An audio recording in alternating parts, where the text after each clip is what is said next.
Well, first I should say that I approach classical rationalism not really as a historian of science or a historian of philosophy, but from the rather different point of view of someone who has a certain range of scientific notions and is interested in seeing how at an earlier stage people may have been groping towards these notions, possibly without even realizing what they were groping towards.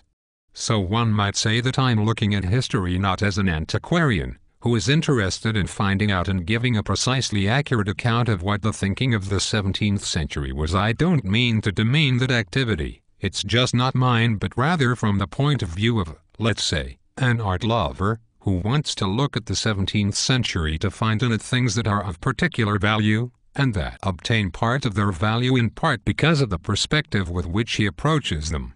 And I think that, without objecting to the other approach, my approach is legitimate. That is, I think it is perfectly possible to go back to earlier stages of scientific thinking on the basis of our present understanding, and to perceive how great thinkers were, within the limitations of their time, groping towards concepts and ideas and insights that they themselves could not be clearly aware of. For example, I think that anyone can do this about his own thought. Without trying to compare oneself to the great thinkers of the past, anyone can. Why not, you ask? All right. Anyone can consider what he now knows and can ask what he knew 20 years ago, and can see that in some unclear fashion he was striving towards something which he can only now understand, if he is fortunate.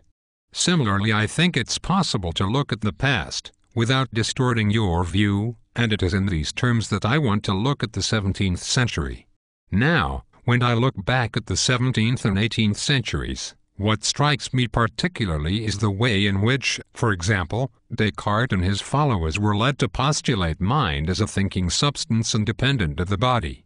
If you look at their reasons for postulating this second substance, mind, thinking entity, they were that Descartes was able to convince himself, rightly or wrongly, it doesn't matter at the moment, that events in the physical world and even much of the behavioral and psychological world, for example a good deal of sensation, were explicable in terms of what he considered to be physics wrongly, as we now believe that is in terms of things bumping into each other and turning and moving and so on.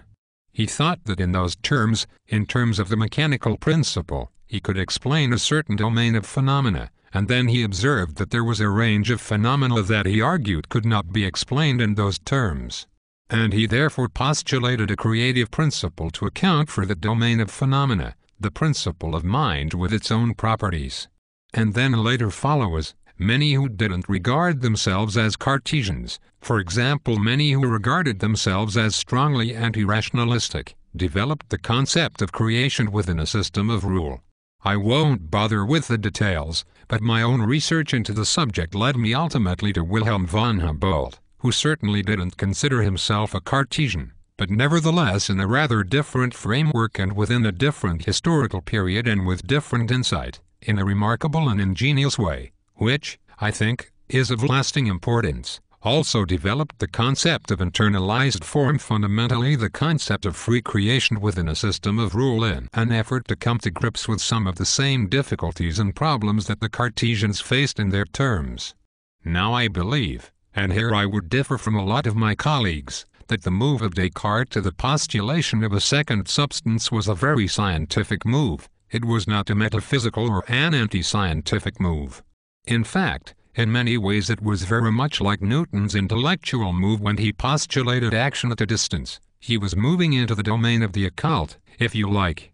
He was moving into the domain of something that went beyond well-established science, and was trying to integrate it with well-established science by developing a theory in which these notions could be properly clarified and explained. Now Descartes, I think, made a similar intellectual move in postulating a second substance. Of course he failed where Newton succeeded, that is, he was unable to lay the groundwork for a mathematical theory of mind, as achieved by Newton and his followers, which laid the groundwork for a mathematical theory of physical entities that incorporated such occult notions as action at a distance and later electromagnetic forces, and so on. But then that poses for us, I think, the task of carrying on and developing this, if you like, mathematical theory of mind. By that I simply mean a precisely articulated, clearly formulated, abstract theory which will have empirical consequences, which will let us know whether the theory is right or wrong, or on the wrong track or the right track, and at the same time will have the properties of mathematical science, that is, the properties of rigor and precision in a structure that makes it possible for us to deduce conclusions from assumptions and so on. Now it's from that point of view that I try to look back at the 17th and 18th centuries and to pick out points, which I think are really there, even though I certainly recognize, and in fact would want to insist, that the individuals in question may not have seen it this way. No, there are just one or two little historical points. I cannot object to the account which you have given in your historical analysis of their reasons, and of their modality. But there is one thing one could nevertheless add. When you speak of creativity as conceived by Descartes, I wonder if you don't transpose to Descartes an idea which is to be found among his successors or even certain of his contemporaries. According to Descartes, the mind was not so very creative. It saw, it perceived, it was illuminated by the evidence. Moreover, the problem which Descartes never resolved nor entirely mastered, was that of understanding, how one could pass from one of these clear and distinct ideas, one of these intuitions, to another, and what status should be given to the evidence of the passage between them. I can't see exactly either the creation in the moment where the mind grasped the truth for Descartes, or even the real creation in the passage from one truth to another.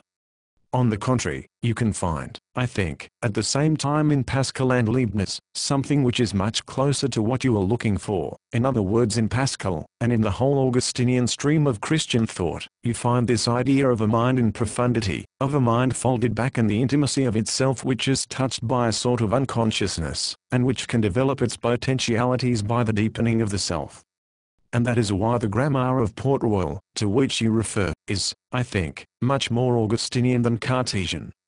And furthermore you will find in Leibniz something which you will certainly like, the idea that in the profundity of the mind, is incorporated a whole web of logical relations which constitutes, in a certain sense, the rational unconscious of the consciousness, the not yet clarified, and visible form of the reason itself, which the monad or the individual develops little by little, and with which he understands the whole world. That's where I would make a very small criticism. But one's fundamental opinions can be demonstrated in precise analyses such as these. I have been asked to opine on creativity, yes.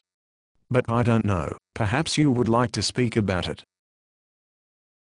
No, please go on. Continue.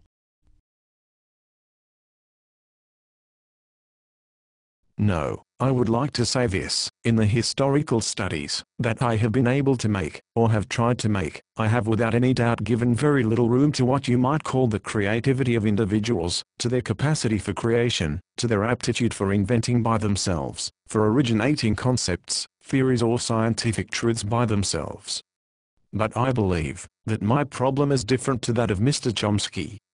Mr. Chomsky has been fighting against linguistic behaviorism, which attributed almost nothing to the creativity of the speaking subject. The speaking subject was a kind of surface on which information came together little by little, which he afterwards combined. In the field of the history of science, or, more generally, the history of thought, the problem was completely different.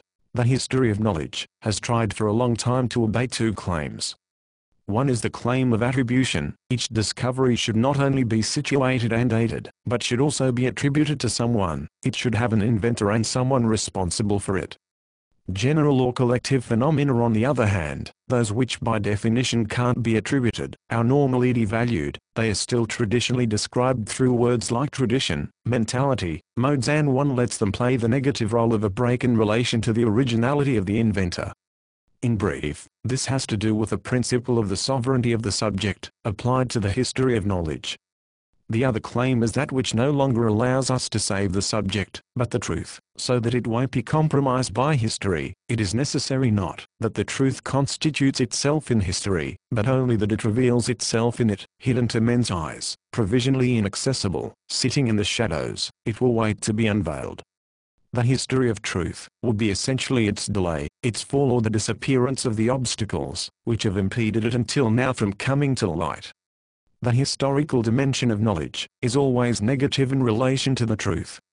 It isn't difficult to see how these two claims were adjusted, one to the other. The phenomena of collective order, the common thought, the prejudices of the myths of a period, constituted the obstacles which the subject of knowledge had to surmount, or to outlive. In order to have access finally to the truth, he had to be in an eccentric position in order to discover. At one level this seems to be invoking a certain romanticism about the history of science, the solitude of the man of truth, the originality which reopened itself onto the original through history and despite it.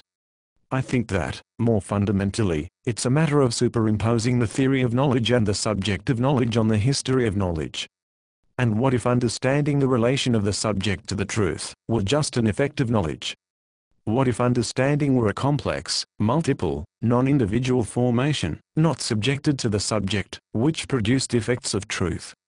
One should then put forward positively this entire dimension which the history of science has negativized, analyze the productive capacity of knowledge as a collective practice, and consequently replace individuals and their knowledge in the development of a knowledge which at a given moment functions according to certain rules which one can register and describe.